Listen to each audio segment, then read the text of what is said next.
Okay, in the last class, we talked about fundamental theorem of classical algebra. So it states that every algebraic equation has a root, real or complex. So the fundamental theorem of classical algebra guarantees you that you give me any algebraic equation, there exists at least one root. So now, as an application of fundamental theorem of classical algebra, we have the following theorem. So what is the theorem?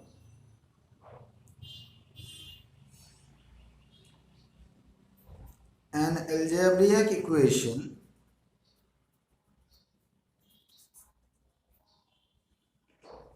of degree n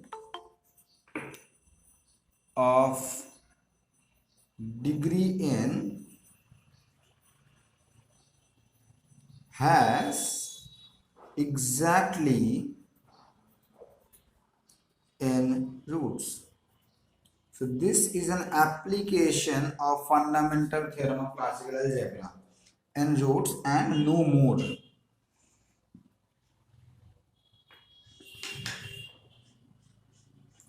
Or yeah. So an algebraic equation of degree n has exactly n roots and no more than n roots. So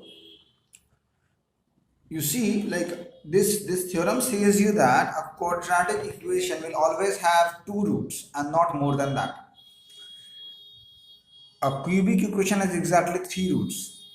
A biquadratic equation has four roots and so on. So if the degree of my polynomial is 100, then it will have 100 roots in simple words. So we will first prove this theorem. Okay, so this theorem is a very prime importance to us.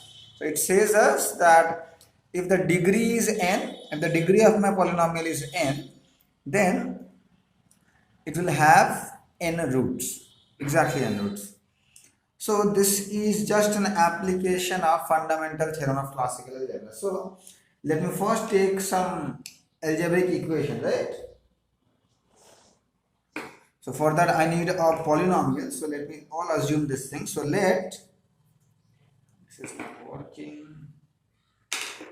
Let fx equals to a0 x to the power n plus a1 x to the power n minus 1 plus dot dot dot up to a0, sorry, an be a polynomial, be a polynomial of degree n with coefficients real or complex, real or complex of degree n, of degree n, and definitely a0 cannot be 0. The leading coefficient cannot be 0, because if the leading coefficient is 0, then definitely this will no more be an n degree polynomial. So this will be our assumption that a0 not equals to 0. Okay. So then, so if this is the polynomial, if I equate this to 0, then this is what is only called as an algebraic equation. So then this is an algebraic equation of degree n. So now I have an algebraic equation of degree n. I'm talking about this algebraic equation. So what I have to prove, that this equation fx equals to 0 has exactly n roots. Okay, what I have to prove, that this algebraic equation fx equals to 0 has exactly one root. Now firstly I will use the fundamental theorem of classical algebra, because this is an algebraic equation.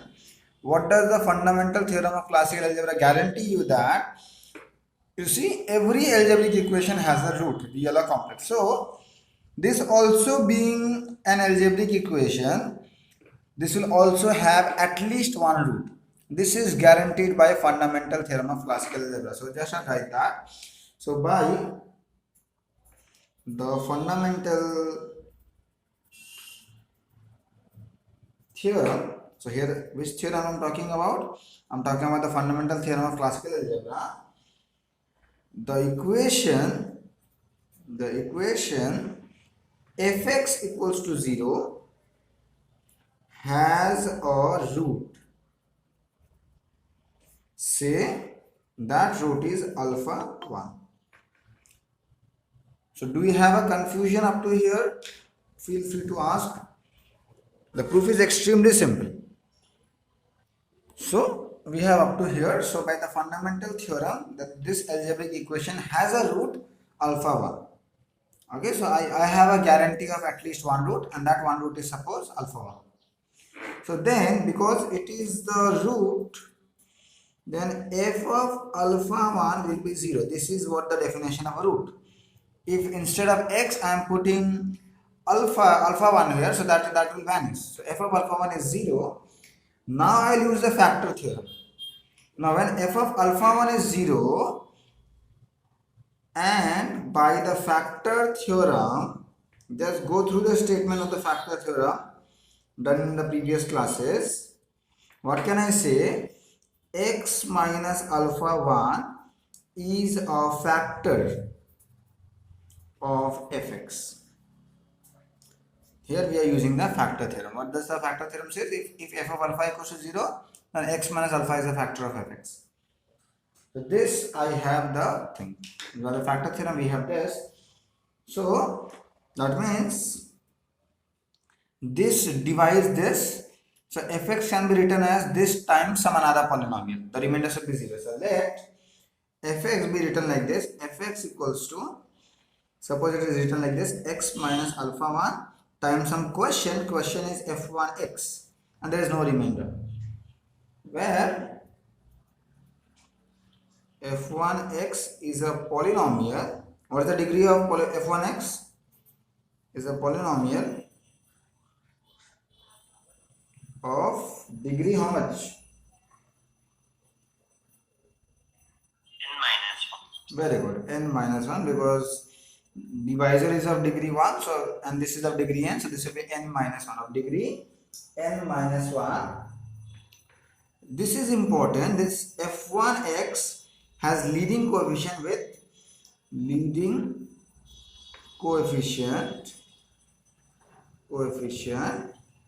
is 0. This is of prime importance, again I'll tell you. So do you agree with me that this f1x will definitely have the leading coefficient same as fx? Just like this, you think like this. I'll just do it here.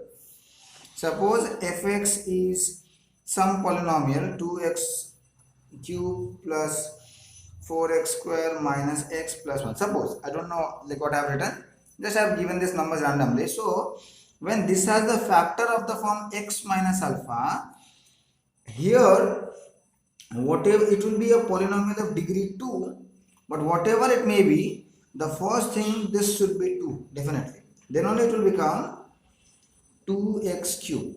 So that's what I'm saying, that this is the polynomial f1x. Okay, so the leading coefficient of f1x must be same as fx. So in our case, what was the leading coefficient of fx? It was a0. Here also it will be a0. Did you get my point or no? Yes, sir. Good. Yes, sir. So now we have a new polynomial f1x having degree n minus 1. We will consider that algebraic equation f1x equals to 0. And again use the fundamental theorem there. So again what I'll do, by the fundamental theorem,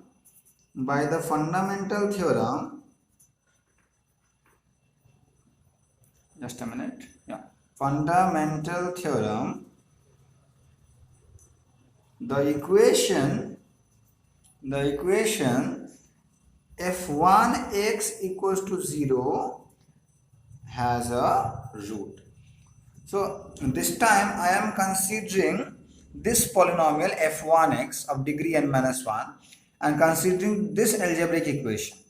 And again you see by the fundamental theorem will guarantee us that this equation will definitely have a root. So call that root as alpha 2. Okay.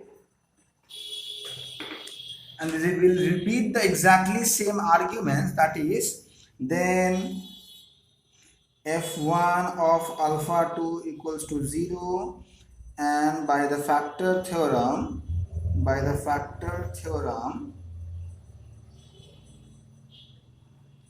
x minus alpha 2 is a factor of f1x, exactly the same arguments.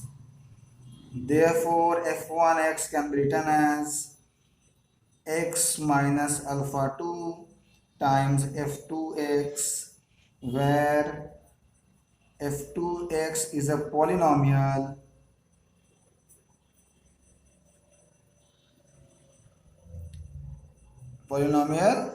of degree, how much? Of degree n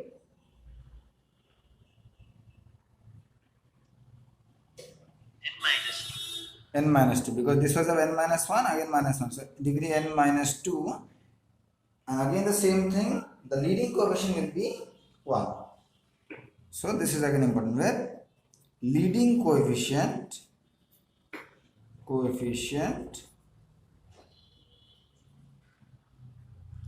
a naught or a 0. So the same thing again and again.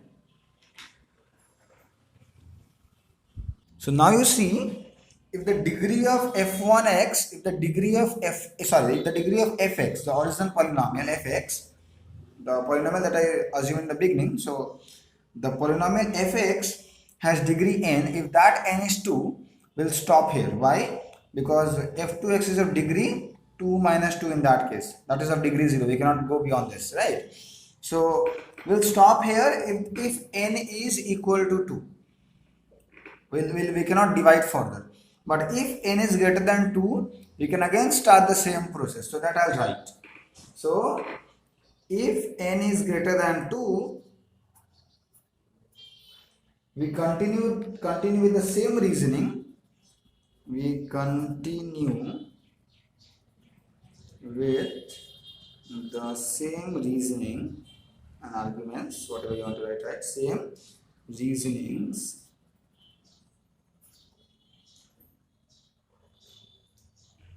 And come to some polynomial,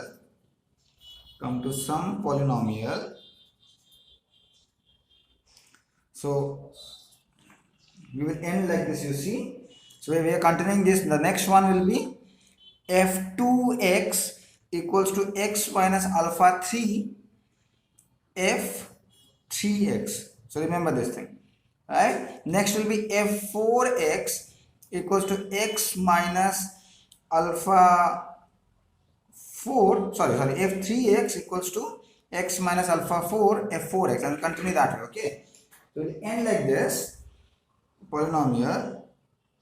So what would be the second last polynomial? It will be fn minus 2x. I'll tell you why this is coming. X minus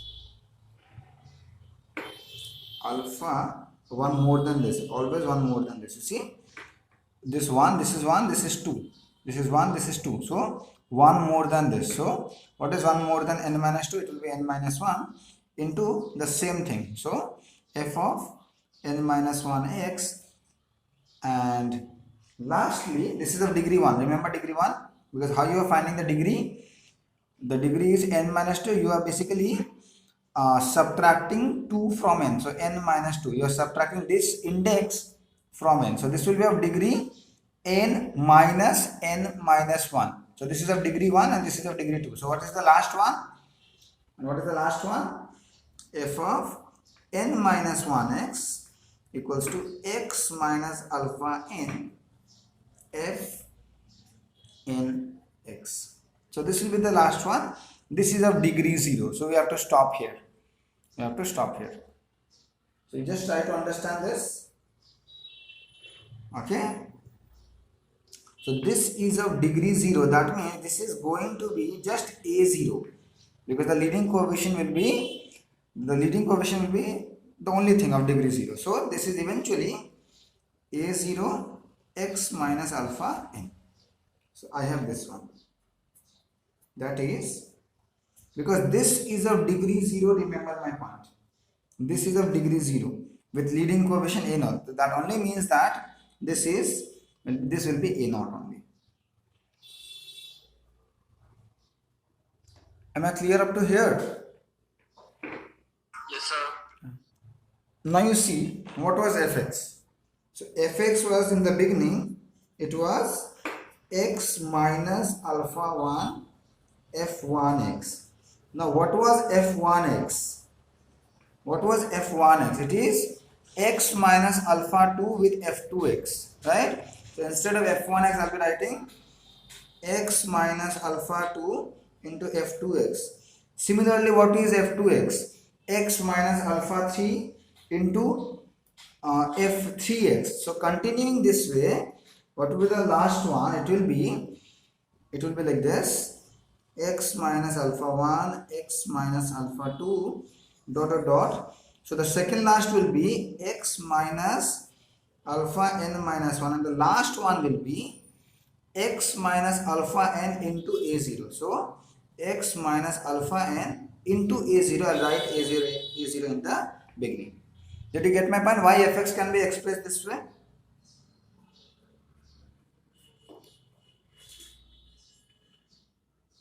So you clearly see one thing, that if I equate fx to 0, so a0 cannot be 0 by our assumption. So either this equals to 0, or this equals to 0, or this equals to 0, or this equals to 0. And that will give me the roots as alpha 1, alpha 2, alpha 3, dot dot dot alpha n. So having n roots. So that only I'll write now. So this shows that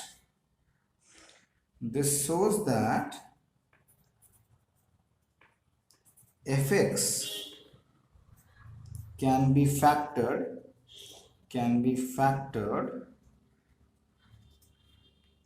okay, into n linear factors. So fx can be factored into n linear factors, each factor corresponding to a root. Each factor corresponding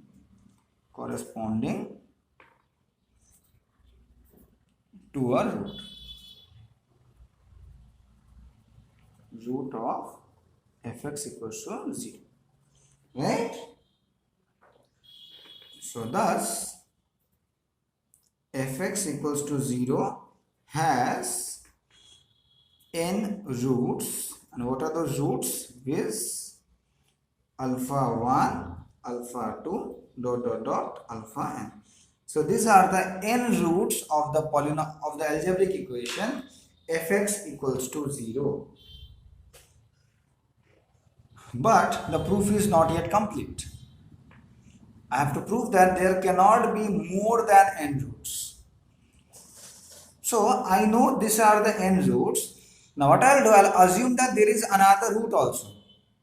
Okay? There is some another root which is distinct from alpha 1, alpha 2, dot dot dot alpha n. Okay, let's see what happens. So the proof is not yet complete. Remember my point. Okay. So if possible, so I know these are the n roots of my equation, but I again have to show that there cannot be more than n roots. So what I'll do, if possible,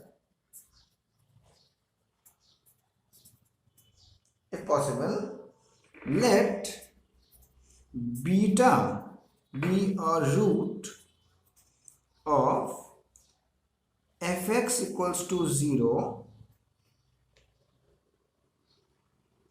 where beta is distinct from alpha 1, alpha 2, dot dot dot alpha.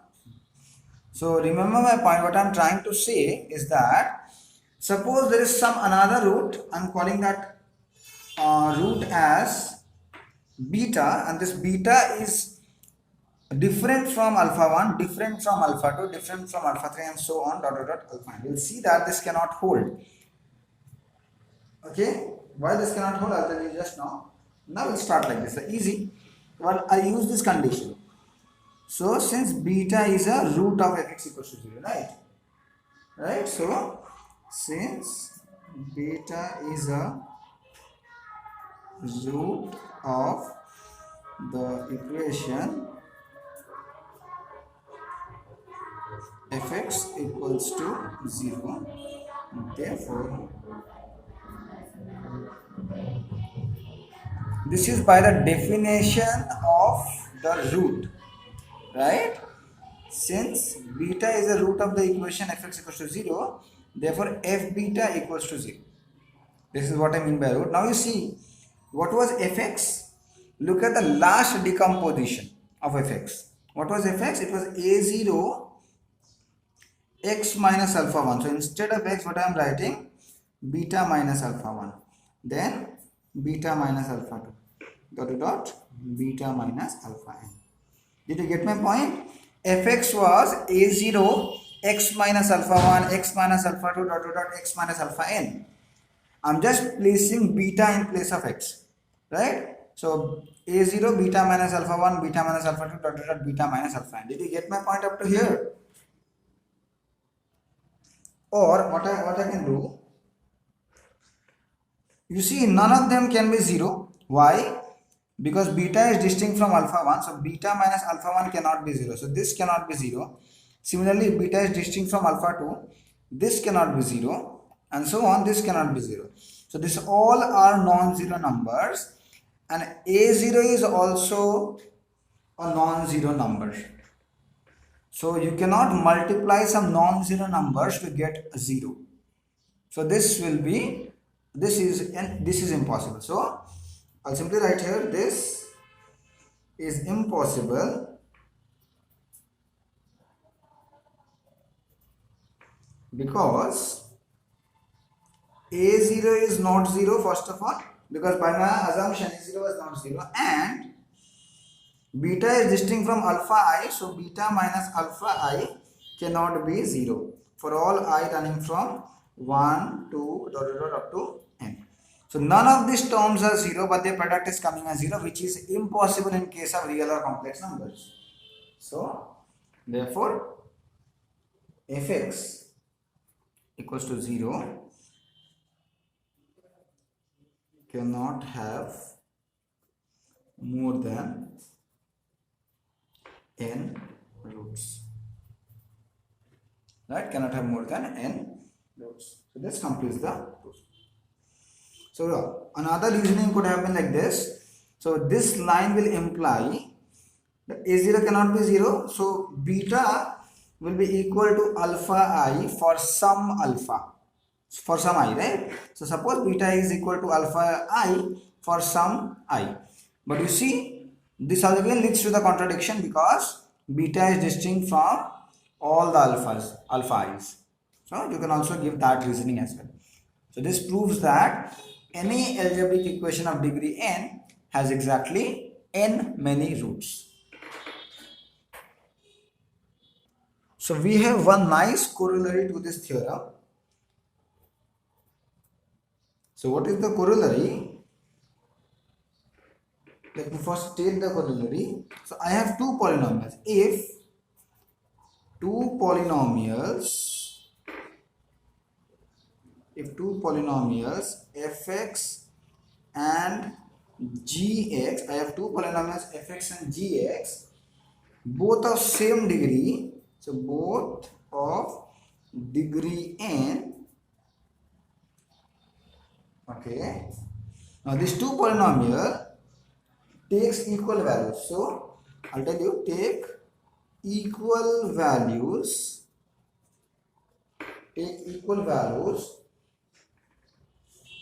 for more than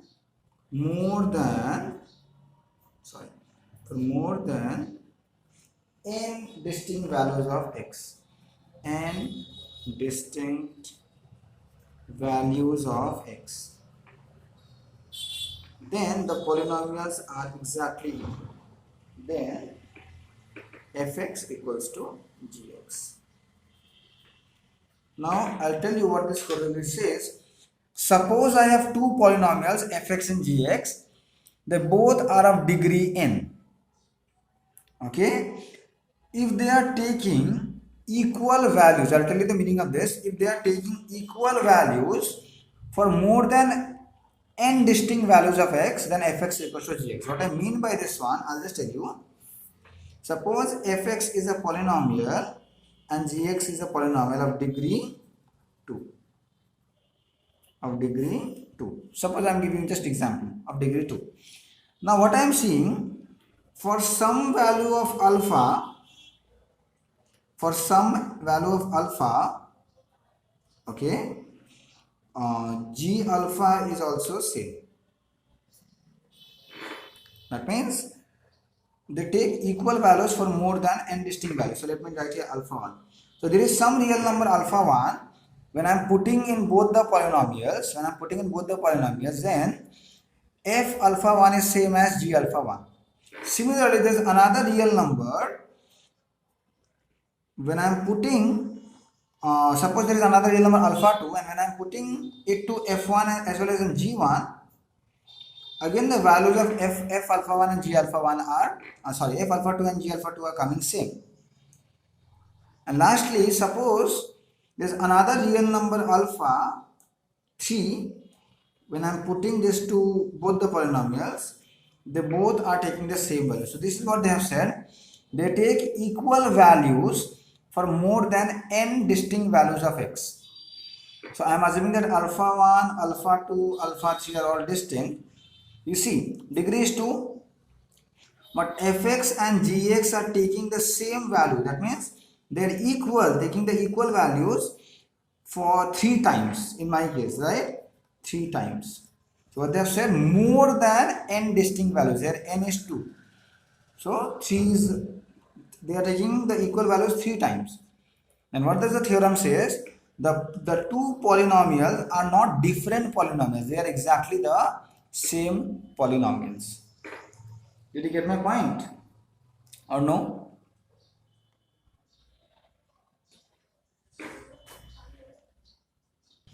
So let's quickly do the proof. So how will I start? I'll start in the same way as I did here. Suppose f of x, alpha 1 equals to f of alpha 2 and so on for more than n values. So let fx equals to gx, for x equals to alpha 1, alpha 2, alpha m. I am assuming that this is m, okay, but I am assuming that m is strictly greater than n. Like if n is 100, I am taking m as 101 or 102, anything. So assume that. So I am assuming that fx equals to gx for alpha 1, alpha 2, alpha n. Then what I have, f of alpha 1 equals to g of alpha 1, f of alpha 2 equals to g of alpha 2, and so on. F of alpha m is more than n, so there will be f of alpha n somewhere in between, equals to g of alpha n. So these two polynomials are assuming the same values for more than the degree, more than n times, right? Clear up to here? This is just my assumption given in the corollary. I have to prove that these two polynomials are equal. So you see what I'll do, I'll construct a new function. Let phi x be this polynomial, fx minus gx. So what is my aim? My aim is to prove that this phi x is a zero polynomial. If I can prove that this phi x is a zero polynomial, we are done, because that will imply fx equals to gx. So that is my prime thing to prove, that I'll prove that phi x is a zero polynomial. Am I clear up to here?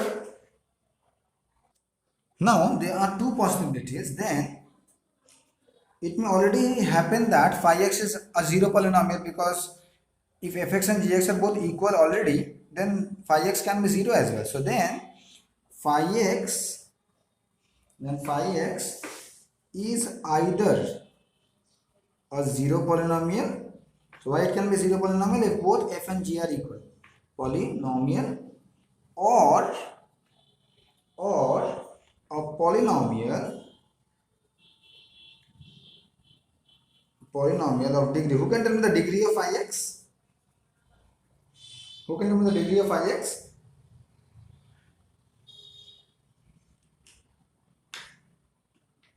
Less than equals to n. Very good, very good. Because I cannot guarantee that this will be a polynomial of degree n exactly. Because you see, if both the leading coefficients are same, if I subtract them, then that will become 0. So there will be that, then that will not be a polynomial of degree n. It will become less than n. So it will be a polynomial of degree less or equals to n. So you see, if this happens, if ix is a 0 polynomial, there is nothing to prove because I wanted to prove that only. Because if ix equals to 0, then that will imply fx equals to gx, we are done. So we are not interested in this thing. If these things happen, so we are done. So we will just take the second case. So in the case of second possibility, that means I am assuming that phi x is a polynomial of degree less or equals to n. In the case of second possibility, see what will happen. Phi x equals to 0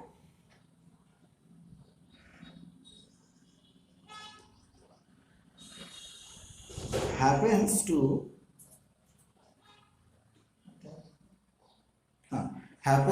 be an equation with m roots. Can anybody justify me why phi x equals to 0 has m roots?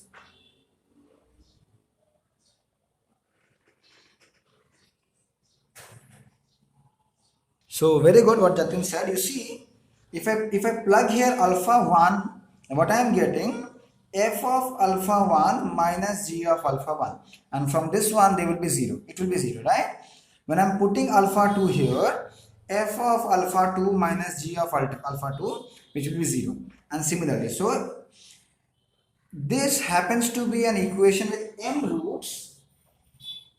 What are the m roots? Alpha 1, alpha 2, dot, alpha m, since phi of alpha I is 0 for all I running from 1 up to m. I hope you are clear with this thing. So clearly phi of alpha 1 is 0, phi of alpha 2 is 0, phi of alpha 3 is 0, and so on.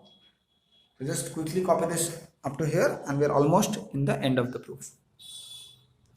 Now you see here, because it has m roots, phi x equals to 0 has m roots, so its degree will at least be m by the previous theorem.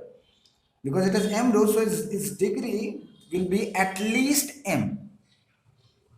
Right? So just I'll write that thing. So you remember phi x, this implies phi x is a polynomial of degree at least m. Like there can be more roots also, but definitely because there are m roots, right? So definitely the polynomial will be of degree at least m. It can be more than m, there can be more roots as well, but this will be a polynomial of degree at least greater than or equal to m. And since m is greater than n, by our assumption, you see m was more than n, so this implies phi x is a polynomial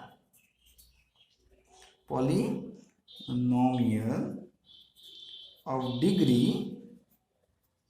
So because it is more than m and m is more than n, so what are you going to say? More than equals to n, because m is strictly greater than n. So phi x is a polynomial of degree not even equals to degree, without the equality, degree greater than n for sure. And you see this is a contradiction, because in our assumption what was the thing? Phi x is a polynomial of degree less or equals to n. So which is a contradiction. So what I mean to say is, you just see here, just a minute, you just see here, that means this is not a possibility. The second case is not a possibility, because if I am assuming that phi x is a polynomial of degree lesser equals to n, then that is leading to a contradiction. So the only possibility is phi x is a zero polynomial. So just I'll write that very quickly. So this is a contradiction. So this is leading us to a contradiction. So therefore the only possibility is phi x equals to 0, and that will imply, what was phi x? Fx minus gx equals to 0. So that will imply fx equals to gx, and that completes the proof of the theorem.